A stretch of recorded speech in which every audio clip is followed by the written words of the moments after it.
नमस्कार दोस्तों। जैसा कि हमने कल आपको कुछ वर्ड बताए थे, आज ये हमारी दूसरी क्लास है। इसमें जो हम कोर्स कर रहे हैं हॉस्पिटल के अंदर, उस कोर्स को हम सामान्य तौर पर जीडीए कोर्स भी कह सकते हैं। जीडीए कोर्स या कोरोना योद्धा।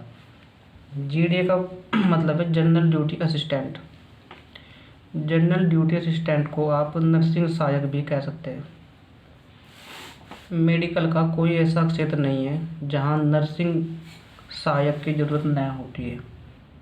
यदि आप में भी सेवा करने का हौसला है तो इस फील्ड में करियर बना सकते हैं।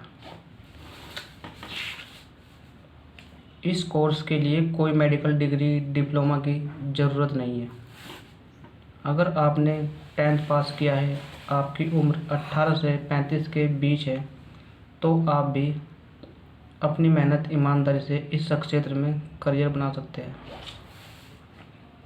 इस कोर्स के अंतर्गत आपको सामान्यतः जानकारी दी जाएगी, जैसे कि आपको मरीज से कैसे बातचीत करनी है, मरीज को नहलाना कैसे है, उसको क्या खाना देना है, उसकी दवाई का क्या टाइमिंग है, कैसे दवाई देनी है, गर्म पानी से, दूध के साथ आदि जानकारी हमें इसमें सिखाई जाएगी। और जो ये कोर्स है, इसमें 3 महीने का सर्टिफिकेट मिलेगा हमें। और उस 3 महीने के टाइम पीरियड में 1 महीने के 3,000 रुपये में मिलेंगे, पर मंथ 3,000 रुपये।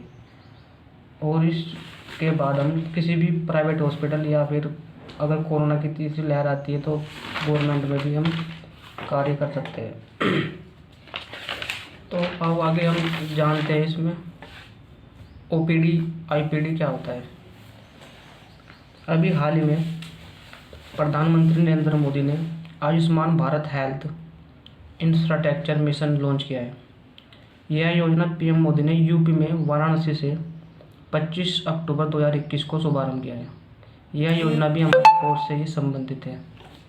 और मैं इसके बारे में आपको थोड़ी और जानकारी अगर दूँ तो इसके अंतर्गत ग्रामीण क्षेत्र में 17,788 स्वास्थ्य केंद्र खोले जाएंगे और शहरों के अंदर 11,024 स्वास्थ्य केंद्र खोले जाएंगे, जो कि ये टोटल 10 राज्यों के अंदर खोले जाएंगे।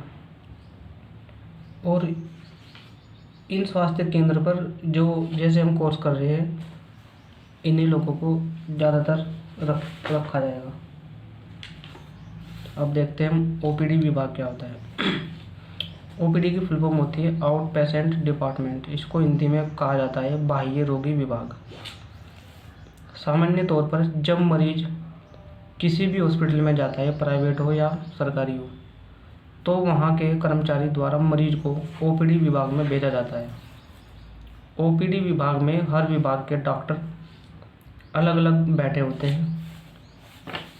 वहाँ आपको जो भी दिक्कत हो उस विशेष विभाग में भेज दिया जाता है।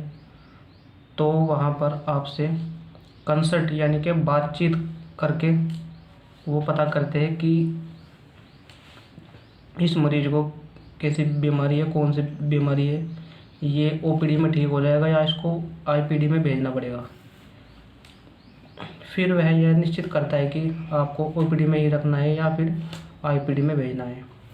यदि आपको छोटी समस्या है तो आपको ओपीडी से दवाई देकर भेज दिया जाएगा और बताएंगे कि अब आपको कब आना है। ये आपके ओपीडी के अंतर्गत आते हैं। इसमें सामान्य रोग होते हैं, जैसे हल्का सा बुखार या छोटी छोटी बीमारी होती है, उसमें दवाई देकर भेज दिया जाता है। और आईपीडी के अंदर थोड़ी सीरियस कंडीशन होती है तो उसको आईपीडी बोलते हैं। आईपीडी जब समस्या गंभीर होती है तो आपको आईपीडी में भेज दिया जाता है। यहाँ मरीज को कुछ दिन रहना पड़ता है, एडमिट करके रखते हैं वहाँ पे और उस पेशेंट का इलाज चलता है। आईपीडी की फुल फॉर्म होती है इन पेशेंट डिपार्टमेंट, अंतर रोगी विभाग। आईपीडी में मरीज 6 से 7 दिन या 10 दिन तक भर्ती रखा जाता है। वह जब मरीज को आराम लगता है तो वहाँ से छुट्टी मिलती है। तो ये जो हमने 2-3 टॉपिक आज आपको शेयर करे हैं, इनको आप नोट डाउन कर लीजिए, क्योंकि इनको जो मैडम वहाँ पे बताती है और वहाँ पे आप पूर्ण रूप से इसकी जानकारी नहीं ले पाते, और हम आपको इसकी पूरी जानकारी देने की पूरी कोशिश करेंगे। और आप इसको नोट्स बनाइए और वहाँ पे दिखाइए और इसके बारे में अधिक जानकारी प्राप्त कीजिए, ताकि आप ये कोर्स ईमानदारी से और बहुत ही अच्छे तरीके से कर सकें। मिलते हैं नेक्स्ट वीडियो में। धन्यवाद।